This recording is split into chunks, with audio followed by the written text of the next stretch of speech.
So, do you want to hear about how I cried at the boxing gym this week? I do. All right. So, follow up from last week. We did last week was the boxing episode, right? Or is that the one before that? Yeah, no, you're correct. Okay. And we kind of talked about asthma, right? And Yep. It's never been as bad as it was last week, but there was just something within the first 2 minutes. We do this thing where we do jumping jacks to Thunderstruck, and every time they say thunder, you do a burpee. And that song always reminds me of 8th grade because Zach would just always play Thunderstruck, the intro, just forever on guitar. Do you remember Band that? practice was gathering to watch him play that riff, honestly. We were all so impressed, too.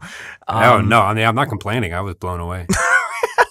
So within 2 minutes, I was just like, oh my God, dude, I can't keep up. He kept telling us to do stuff, and my brain was just like, you can't do it, man. You can't do it. And then all of a sudden I realized I'm having an asthma attack.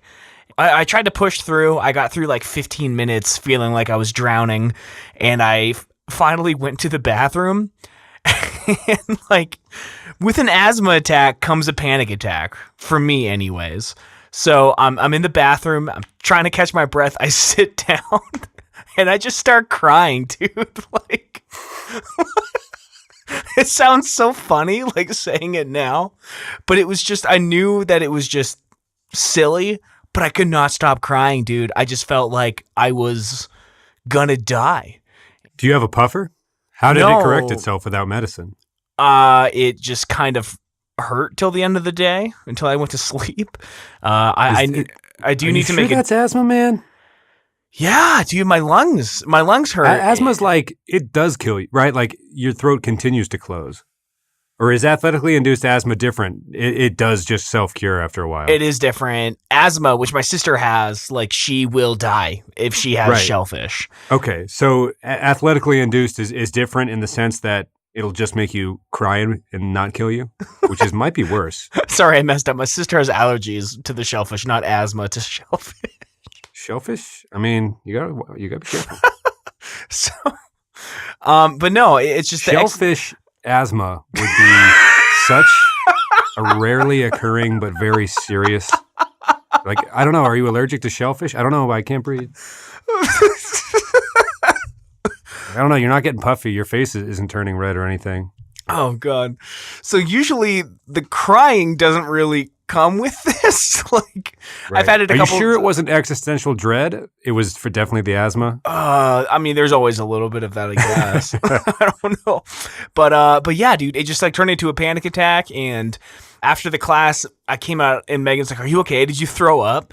And my eyes were just red. I was like, "I gotta go. Like, Right. Can you wipe down my bag for me?" Like, we drove separately because we were meeting from somewhere, and yeah, I drove home. I was like, I'm fine. You know, I started kind of laughing about it on the way home, but my lungs were just killing me. I do need to make a doctor's appointment to get those inhalers because it's dire, That's kind of man. funny. Like, the asthma makes you cry, but you're also kind of reevaluating, and it also like I can't breathe, and I don't really know what I'm doing right now, like professionally and personally, and again, the airwaves are constricting, but also like I don't really know what I'm passionate about. I mean, all at once. typically, the asthma doesn't make me cry. It's when Right. the panic attack follows it. Oh, it sounds very intense. It's just humorous in my head where like you are also sad while you're dying. Like, yeah, and well, got some other stuff going on. And, I don't know. Things It just can't go isn't so right. bad. Starting with the breathing thing. So- Well, I'm glad you survived. Yeah, so I mean, that's just some great, I don't know, follow up. The day after the episode went out, I had a panic attack at the gym, and I don't know. I'm kind of nervous to go Live to back tell the now. tale. Yeah, barely, just barely. Well, I'm glad to have you here. Glad to be chatting with you. Thanks, bud. I am. I don't know if you can hear the change in my voice. I'm a finance boy now. I am a member of the 1%. I'm a Wall Street individual. Yeah, I was very jealous of your insistence on trading stocks as New Year's resolution. Yep. So I signed up for a free E-Trade account. Hey-o. And yeah, now I'm a finance boy, which it feels different socially. And every day I wake up, I miss who I was and who I was allowed to hang with and associate with. Your Pocket Square collection has just gone up exponentially. I have them now, which was probably the most startling aspect of this whole new lifestyle. But I signed up. Yeah, how's it going? And yeah, I lost $30 before lunchtime the day I signed up. What? Which is so it's not easy being a finance boy. I learned right away. The first lesson as a finance boy that I learned was that penny stocks are not a penny in price. They are just the stocks that are about $5 and less, usually around $3 or so. So I was like 300% over budget before I got the account, which was less than helpful in terms of the finance part of the finance boy nickname that everyone's been calling me for the past several days. I bought a stock. So I read a blog about stocks that might do well in 2018, but it wasn't like the Wall Street Journal or anything like that. You know, I can't really remember what it was or why I trusted it, but it wasn't even like these will perform well for you. It was just, these could be fun. Like these could be some fun stocks. One of them was Hanes Underpants. And the other was GE, General Electric. Sure, because how many layoffs did they just have? Right. And the other is Avid, like the video editing service, which I believe you are familiar with. Yeah, Pro Tools is owned by Avid, which is the DAW that this show is produced on. Oh, excellent. Well, there you go. Support local business? No, that's not right. It's on my local drive. I don't know if that's, we'll count it as local Keep business. Tom's drive weird. But anyway, I didn't know there was a transaction fee, which was quickly adding to my costs. Like the Avid Newscutter stock was like $6, but so was the transaction fee. So wait, so you had to pay $6 in order to buy the $6 stock? Like it was right. I think the first, other than realizing penny stocks are more expensive than they sound like they are in terms of the penny part, the minimum in the box was like the number 100. And I don't think I've ever felt more humiliating sitting alone in my apartment than clicking into the box to see if it was possible to write a 1. And you can. Anyway, so I bought the one stock of Hanes Underpants. And that cost me, it was $22 for the share and then $6 for the transaction. And I immediately realized there's no way that Hanes probably in my lifetime will go up $7 whole per share. So that was lesson 1, like learning on the fly for sure. And then instead of reading more, I just bought another cheaper stock in Avid Newscutter or the Avid Video, and that was $5. So I spent twice as much for this one stock. So after spending like $45, I had like less than 30 in assets, if you can call them that, which the guy, when I asked for help in the message center, was polite enough to refer to them as assets.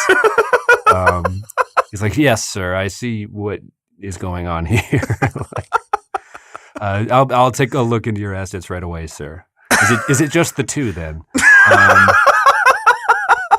So in the most, not the most random, not like so random, but like not even random funny, like random, like the is this guy doing? Like one underpant stock and one very small video editing software company stock. Like there's no rhyme, no reason, not even like eccentric billionaire activity. Like maybe he's onto something. It's just like this guy honestly is gonna fucking lose $30 before lunch. Just watch, all in transaction fees. And that's exactly how that shit went down. I got scared, and instead of just keeping them, I decided to sell. And they had not depreciated too severely in the hour and a half that I owned them. So I sold them at about the prices I got them. And there is also a transaction fee to sell. So I lost about $28 on the sale and buying and selling of these two individual stock, my assets, as it were. So yeah, my life as a finance boy, member of the 1%, has gotten off to a turbulent start, to say the very least, to say the absolute least. Wow. Quick shout out to the worker at TD Ameritrade who made me feel very good about calling my underwear stock an asset. And no, in all seriousness, I was... there was a lot of talk last week about how far GE had fallen per, I don't know. Share. Right. But it seemed like too much of a gamble. Plus, they're kind of gutting where we grew up, the neighborhood, by moving the transportation hub out of Lawrence Park, PA. So that didn't feel quite right. Anyway, you and I talked on the phone a little bit about some of the solar companies and things like that. Like if I'm going to fuck up, might as well try investing in things that are green and stuff that are good for the environment and whatnot. So, in the future, definitely going to acquire more than one at a time. I think that's lesson one from all of this. Instead of expecting a company to exponentially become more valuable before lunchtime. That was a bad strategy to start with. I'm financial man enough to realize that I can admit that to all of you. And, So, lessons were learned. And I don't think there's any turning back, really. I'm going to miss my old life. And selling the Pocket Square collection. That's right. I don't know if I can sell them or if they're really mine, considering they just appeared in my closet. Oh, okay. Some kind of mystical force put them there. So, got it. Yeah. So, anyway, nothing's going to be the same, and I felt I had to share. God, what a ride! All that by lunch. And then I read a lot. Instead of reading a lot to begin with, I just fucking flushed $30 down the toilet immediately. Like, I didn't even read the instructions on the website, just bought some underpants and that's fun. It costs to do it. I guess that makes sense. That's understandable. So walk me through why you freaked out and sold the stock. There was literally nothing to lose except another $28 if all of a sudden the business totally went under. But why did you just sell it? I wish I had a good answer for you. But the fact of the matter is I don't. And I think I was mostly curious at that point because I was going for broke. And again, instead of reading more about the site, I just did it to see if there was a transaction fee for selling. Right. I very easily could have found that somewhere, but I opted to rid myself.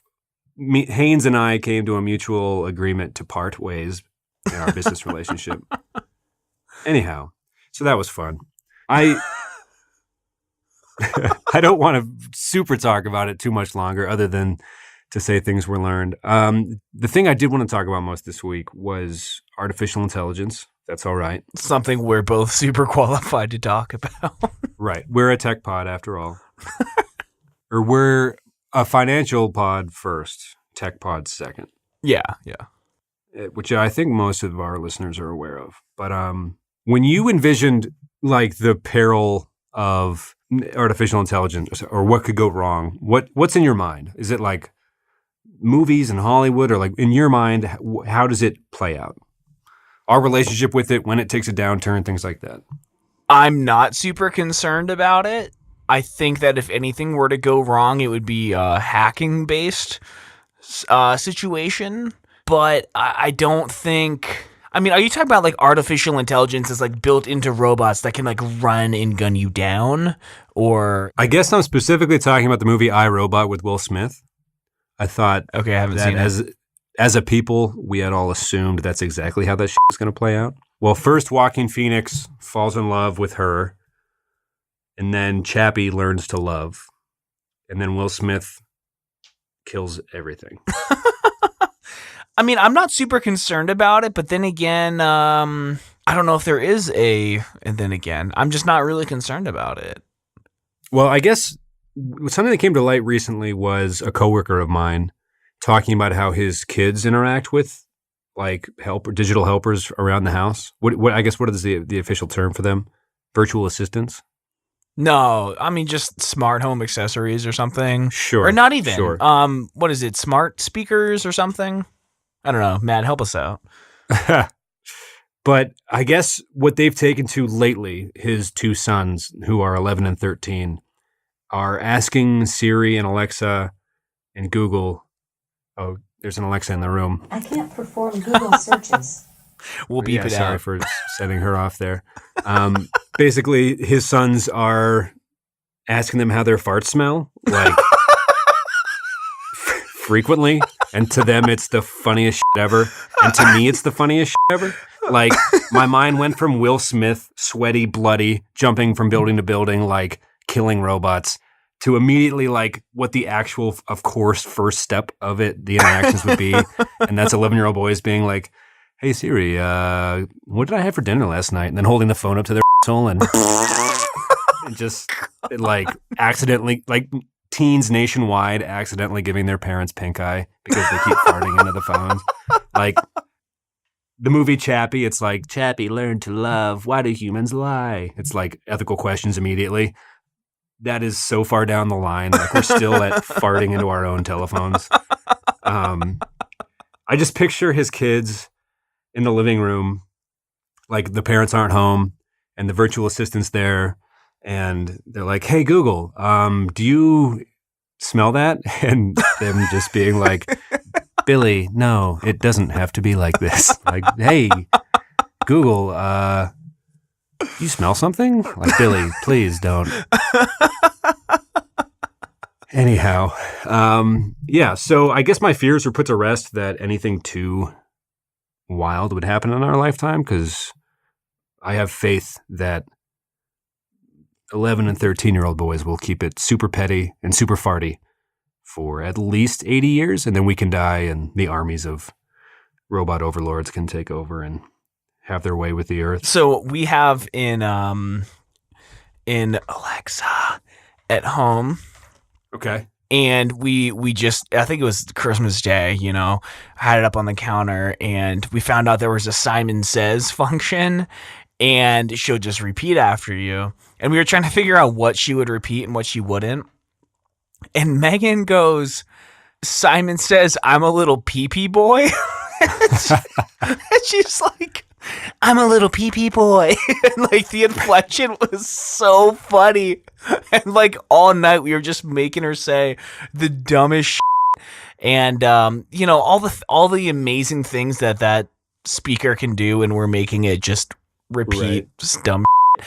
But I will say, this isn't out of like fear of getting on their good side if they gain awareness and take over, but I always ask her to please turn the lights on and say thank you after she does it. Yeah, same here. Or Jesse does that all the time. Like, thanks. And like, you know, there's no difference in being polite, but I feel like for me, if you're going to be polite in life, be polite every time so that you don't have to remember down the road when you're talking to a human. You can't just be like, turn on the lights. I mean, I guess you could, but right. Yeah, I don't know. Megan thinks it's weird, and she like tells me not to. Like, you don't need to say thank you. Like she's jealous or something that I'm talking to this other girl. But yeah, man, I just picture like these mustached men with suspenders, coffee steaming, cigarettes being put out in the ashtray, in like an underground NSA lair. And these two men had their headphones on, and they both have their headphones. and the pee-pee boy signal comes over the wiretap, and the guy lights another cigarette,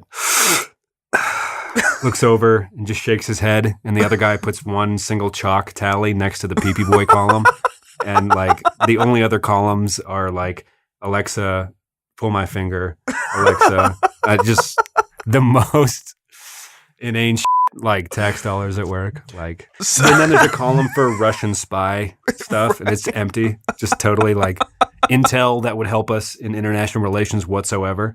And there's like 17 tallies under the pee-pee boy.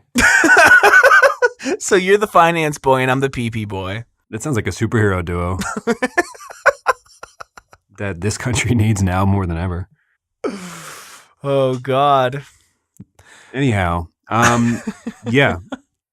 So artificial intelligence, I think we're okay for a little while, at least. I think, we learned a lot this week. And one is just basic trading, right? Right. And the other is that treat your robots with kindness, and that we're probably not going to be enslaved by them, at least for a few months. Like, I think we're good. Unless us farting into them definitely speeds up that process. Of enslavement? Of them just being like, all right, we were going to like be coy for another several decades, but they keep putting our butts near them. Anyway, moving right along. Did you want to do, we were going to try out a new segment this week. And now for Drunken Nostalgic Millennial. From under the cork tree was a important album to me. That was Drunken Nostalgic Millennial. Yeah, maybe we set it up with some official sounding music next week or something. That was something we wanted to give. Like an 8-minute rock anthem that goes into it? Yeah, I think so. Okay. Just play American Idiot in its entirety. In its entirety. And then deliver the drunk album. line. And then play St. Jimmy again. And then end with What's Her Name, the 11-minute song. That is, What's Her Name is actually not the 11-minute song. What's Her Name's actually might be the most underrated Green Day song of all time. It's only like 3.5 minutes. What? I think it's the second to last track. Yeah. Oh, you know what? The end of that 11-minute song, they reference What's Her Name, but it is not called What's Her Name. Yeah, the song What's Her Name itself is one of my top 100 songs, I guess. It is, Okay. I fucking love that song. And it doesn't sound like high praise, but it might be my favorite song off that record. Yeah, it's a banger. I don't know. Boulevard of Broken Dreams is a jam, I guess. But sure. But What's Her Name? Highly underrated. That's pretty much, it's not that, I'm not making too much of a stance there by just saying it's a better song than some people might think. No one's going to write a hate mail like, no, it sucks. It deserves to be that late in the record, you dumb Yeah, okay. Well, someone feels strongly about What's Her Name. So yeah, you all right, man? Everybody okay? You been good? Me? Yeah. Yeah, man. Starting the packing process to move and transitional things with the network happening. Do you want to talk about it? Now that we have kind of reviewed our weeks a little bit and yeah, I guess the network stuff was the biggest news of this week. Well, what's the backstory for somebody who might be joining us for the first time this week? You, and a year ago, started Elemental FM, which was a network? Right. The plan was to create a podcast network, find people who were either experts on a topic or some kind of social media influencer, help them create a podcast, coach them on how to do the thing, and then produce it for them. And there was a business model that I was running on where I was putting all my time and money into it. It was unpaid, lots of work every week, hoping that it would be successful, and then we all split the profits from it. And everyone told me that's the worst business model I've ever heard in my life. And I was like, no, dude, it's fine. It'll work out. Don't worry about it. And it just hit me last week that this is the worst business model I've ever heard of in my life. And we talked about it on the show at length. Right. Like, you could probably go back and pull up a bunch of clips of, I mean, if we kept any records like that. Right. Just like, I don't know, Tom, you ever think about not actively spending your money when trying to make money off a business? Like, I don't know. Right. But it hit you like a ton of bricks last week. Can you explain why or what happened or? Without going into too much detail, it was just, I was realizing that one of the shows we were just on different wavelengths. I wanted the shows on the network to be seen as a business to where we were focused on quality, audio quality, growth, and monetization. And you can't get to monetization without growth, and you can't really get to growth without audio quality. And none of those three things were really, they weren't really cutting it. And it just kind of became clear that like no one is going to want it as badly as I do. And I think that's just a theme in my life. I always want. Well, no one's going to want it as bad as, I mean, you don't give the milk away for free if you don't want to the cow, or you don't, you keep the cow in the barn if the milk isn't doing well in the markets. If you have several shares of the milk and you've already spent your transaction fee, you don't the cow. I'm getting the saying wrong. Either way, don't the cow. You were giving the cow and the milk away, and you kept having to buy a new cow every week. I think my fellow finance boys will know what I'm saying. Sure. But right, like you recently got some clients that were paying you for audio work, and you were like, oh, well, this, right, okay, yeah. So instead of me paying to do it for other people, right, like maybe do the business part. Right. Pay me for a service, like goods and services being exchanged and whatnot. I'm not the kind of person that thinks like everything happens for a reason. I think everything's pretty random. But I picked up some editing clients and made like $400 in a couple weeks, essentially, to edit podcasts.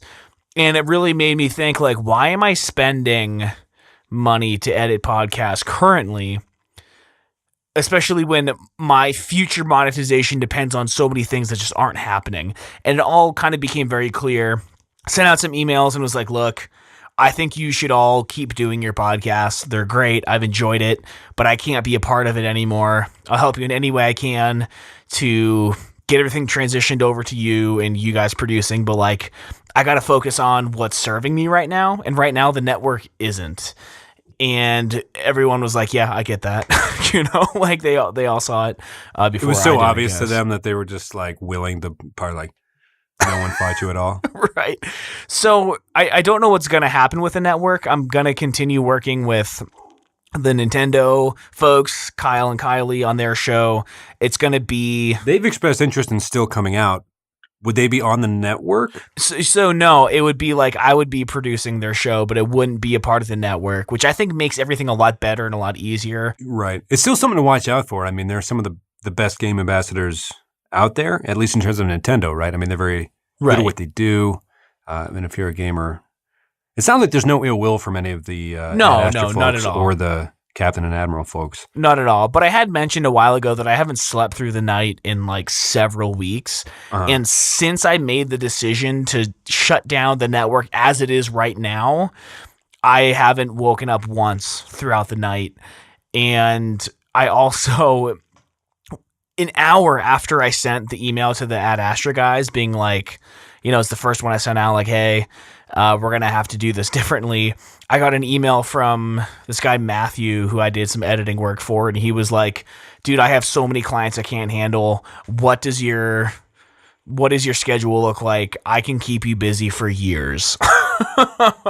So I think if you've been trying something for a long time and it's just not working out and something else comes along that is working out, just follow the path of least resistance, and it feels good. I don't know. It was an easier decision than I thought. I'm still going to be publishing some stuff. Reminiscent isn't going anywhere. Ad Astra isn't going anywhere. I believe Straight Up will continue to put out episodes, but it's just going to be on their own. I'm going to continue trying to do podcasting, but I don't know what's going to happen with the network yet. I'm open to like things happening in the future, but for right now, I'm just not going to focus on it. Elemental still is out there. You're going to be editing people. You're going to take on clients, and you'll have a better answer for us in 3 months. Does that sound about right? Yeah, pretty much, especially because I just went through all the trouble of, Elemental FM is an LLC. I just opened a business bank account for it and like all this stuff for editing. I was going to do it all under the umbrella of Elemental. So that will be around, but I don't know what form it will take. So that's the name of your editing business? Yeah, I mean, the website will still be there kind of as it is. I'll have to change some stuff. I'm not too focused on it right now, to be honest. So, right. Yeah, just some things to look out for. This show won't change. Maybe it might get a little better if we put more effort into it. I don't know. Well, the sky is the limit. There is literally we can only go up. But is putting effort into it, like, is that counter against our code of conduct? I don't know. But anyways, that was big news of my week. Yeah. So yeah, the network stuff, big news, life-changing for me, but also I wanted to mention, kind of on par with that, we had a loose doorknob in our house, and for weeks it was just kind of flopping around the main door to the house, and I fixed it, and I'm feeling disproportionately proud of that. It was just 2 Phillips head screws, but it's amazing how those little victories can carry you so far. Are you a mechanical boy? No, but I did. I think I might have mentioned this, actually. Fixed the sink a couple days ago, fixed the little lever on it, had to watch a YouTube video, and I just felt... They have YouTube videos for literally and again, we are breaking zero news here, as our listeners are always constantly aware of. There are so many YouTube videos, man. No, I think my one roommate back in Albuquerque had like a wall mount space heater thing, and the specific model. There was like several videos on that specific model, which was a series of numbers and letters. And again, not breaking any news. Of course, there are many YouTube videos that have been uploaded to that website. I hear they're doing very well, other than current maybe PR nightmares. But which YouTube, I don't like YouTube. Listeners of the show know I don't like YouTube. But yeah, so they had one for you. They're just like, Tom, hello, I am a mustache guy who has learned the internet. Let me explain this doorknob. No, it was just 2 screws. I didn't have to watch a video for that one, but for the sink, definitely. I also couldn't figure out how to get... I don't know what the deal with our shower is, but I feel like every 3 days I have to clear the hair out of the drain. And I couldn't figure out how to get the little like top off. And all these videos were like, well, you have to unscrew it. And I tried. And I Googled something super bizarre, like not even in English, that was like open tub, no screw, YouTube, like, just random keywords. And someone was like, a lot of videos out there tell you that you have to unscrew the cap, but in some models such as these, there is a small Phillips head screw underneath here. And after like an hour of trying to get, like almost breaking the little stopper on my shower, I looked underneath and sure enough, there's a little Phillips head screw, and it was just, God bless YouTube, but also YouTube. Yeah, very, very divisive issue on this show. I don't know. Do we not like YouTube, or do we not like the YouTubers? Can you really differentiate? Because is YouTube nothing more than just it's YouTubers? No, that sounded way too existential. No, I love it. If I saw that on my fortune cookie, I'd shoot myself in the restaurant. But like joyfully, like this is the moment it's all led up to. Like I knew as soon as I became a finance boy that some type of life-changing thing would happen. And when I opened that damn fortune cookie and I looked down and it said, what is YouTube if not the YouTubers themselves? I'd be like, damn it. Tell my mother I loved her. Just right into the general sow. Like nobody could even eat the leftovers because my face would be bleeding into them. And it would be over. And it would be a beautiful death. And I wouldn't want anybody to be sad. I think if anyone knew me, they'd know. Like, this is... No, actually, everyone would still be confused. They'd be like, wait, the fortune cookie said what? Like, in my head, I'm like, this is the most beautiful way to go. Everyone will understand, but no one will know. Like, what? And then he shot himself in the restaurant? What does he have against YouTube? Christ. Anyway, sorry. I rambled for a moment, envisioning my Chinese restaurant death.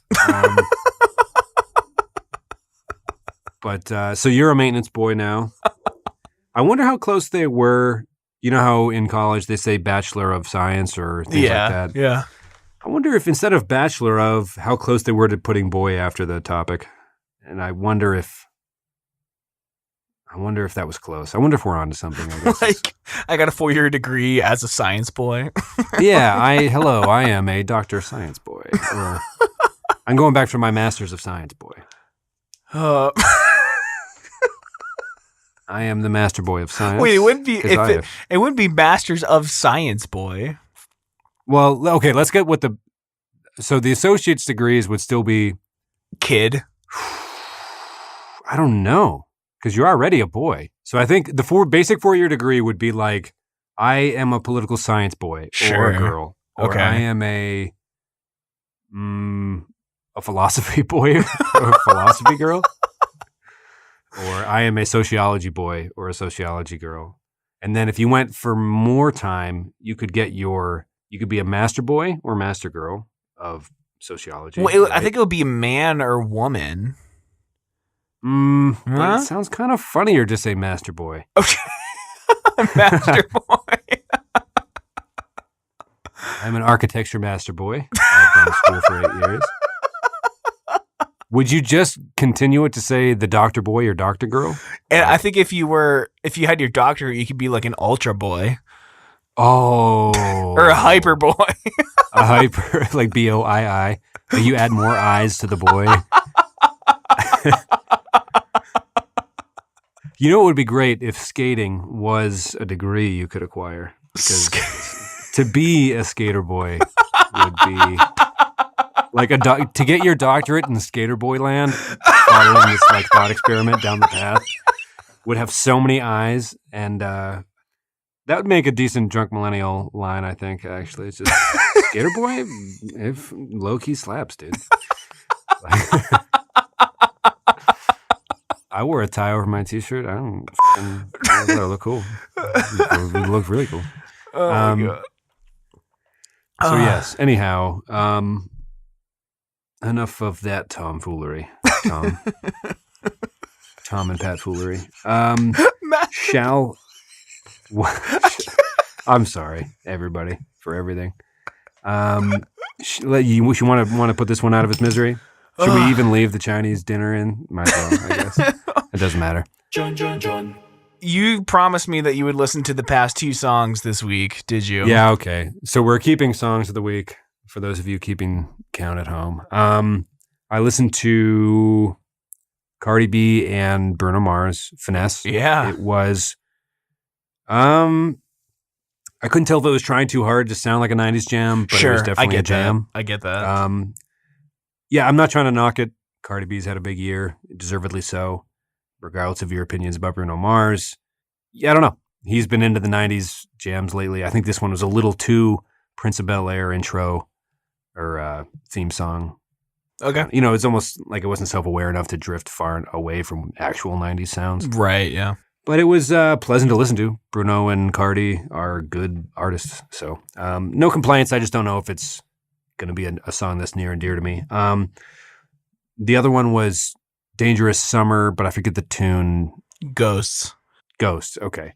There's something about that voice sound and the drum sound that is similar to other songs you've recommended that I don't like. There's nothing actively wrong with the song. It's just I don't know if it would be in my library if I came across it organically, I guess. Gotcha. Which I think you would know that ahead of time. But I have nothing. There's nothing wrong with it. It just I don't know. Does that sound like most of the Dangerous Summer stuff in their catalog, or is that like a change in form? It's just like a hit. It wasn't an album that came out this year.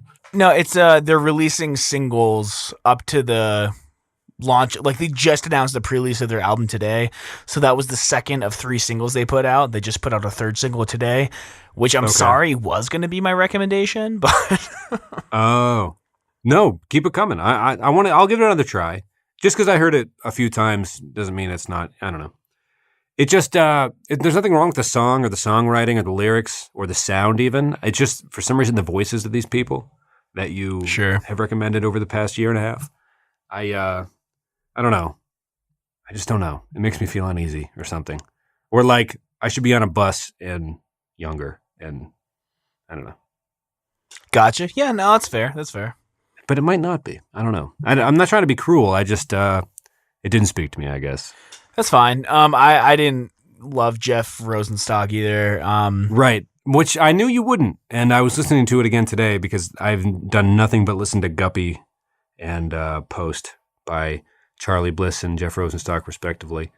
And I just keep throwing these kind of surfy, kind of sloppy, bad vocalist, singer-songwriter. It wasn't so much the bad vocalist. To me, it was just like super boring. Like I tried to listen to it and I just kept catching Did you listen myself to Your tuning Throat? It out. No, I listened to 9 out of 10.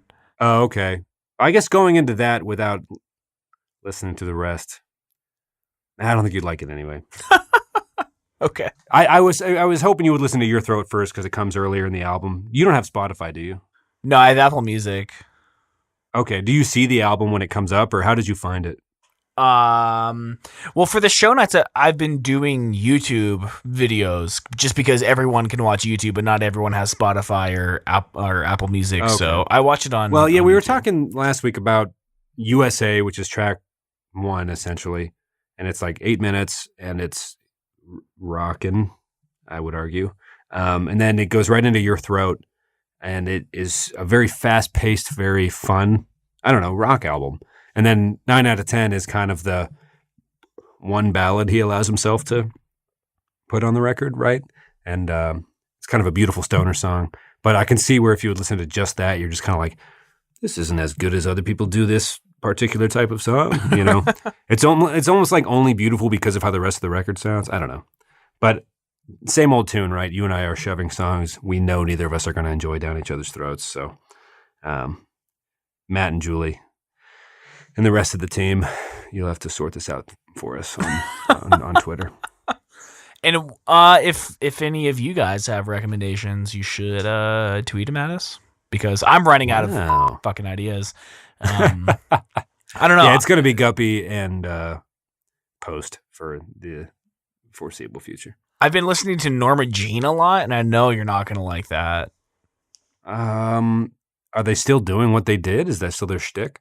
It's a Just like, are they even chords that they play, or they try to be unpleasant noises? They're all tritones, but yeah, What I is mean, a tritone. It's the devil's tone. It is a sharp fourth or diminished fifth or something. It is exactly in between an octave. And it's the most dissonant tone, both in tone and like mathematic wise. It's like a So they try really hard to make it sound that. I feel like they could make it sound. Wow, I don't know. Damn it! I love it, dude. I gotta send you. A lot of people do. I'm not saying it's wrong to enjoy it. I don't know if I like the fact that. I don't know if I hate or love the fact that they have gotten mathematically good at making it sound so off-putting, or.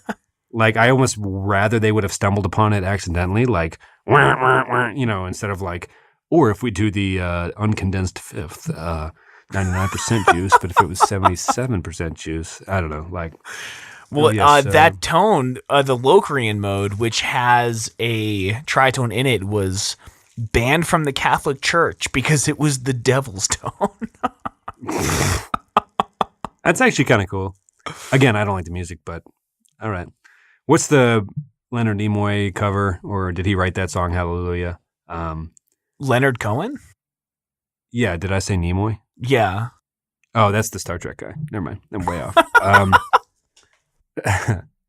No, the minor chord, the major lift, Right. The chord that pleased the Lord. I picture them in a line in front of just like Jesus. He's just like, oh, wow, David, that is, well, that's a hell of a song. Who's next? Oh, Norma Jean. Cool. Like, no, you please leave. Please, were you even trying at all? Okay, this is fucking very unpleasant. Okay, goodbye. Go play it at Tucker Max in hell. I hope they serve beer there. Or he did anyway. I got to send you this song that I've been working on.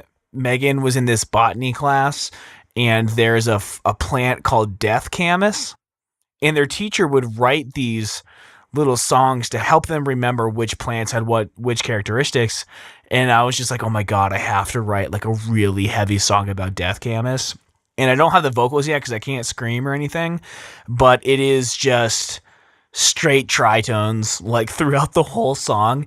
And it's actually probably the best recording I've ever done. I'll put that in the show notes as well. I'm pretty proud of it. I'm intrigued. It's cool, man. I'm thrilled with it. Well, not that I know it's people trying to like. It's a genre of like. No, it's like music, but like it's like an inverted photo or like night vision or something. It's like, no, this is as shit as it can sound. I don't know. Yeah, I mean, it's now I know that there's a structured. method to the madness. I'm more intrigued by it. Yeah. Does that make sense? Like, yeah, I love it. I think it's awesome how like disgusting some of the chords sound. I don't know. It's cool. The only thing that was ever actively off-putting to me, like I'm allowed to sit here and just not listen to Norma Jean without Sure. judging anybody. Yeah. But it was Whitechapel, I think, that would put like blood-curdling screams into their music. Yeah. Not even like screaming for the lyrics, just like there would be a break and everything and just like a scream from like a murder mystery on Lifetime or something. That Just was like, Job for a Cowboy. Yeah. Oh, Whitechapel. Oh, was that the band or the album? Or Job the for a song, Cowboy was a band that I still loved. It was just grindcore. And they did, Grindcore? it was like. Which is like a Tarantino movie, or is that that's Grindhouse? That's different. If like your music is as violent as Tarantino movies are, then there's something not right about that, I guess. Well, their songs were about like murders and stuff, you know. Just, I think if you played that music and then all the blood splattering scenes from every Tarantino movie, they would go together so oddly perfectly. Yes, and this is Into the Art Museum. Yes, this is grindcore music to grindhouse blood scenes. Yes. A match made in hell for your pleasure.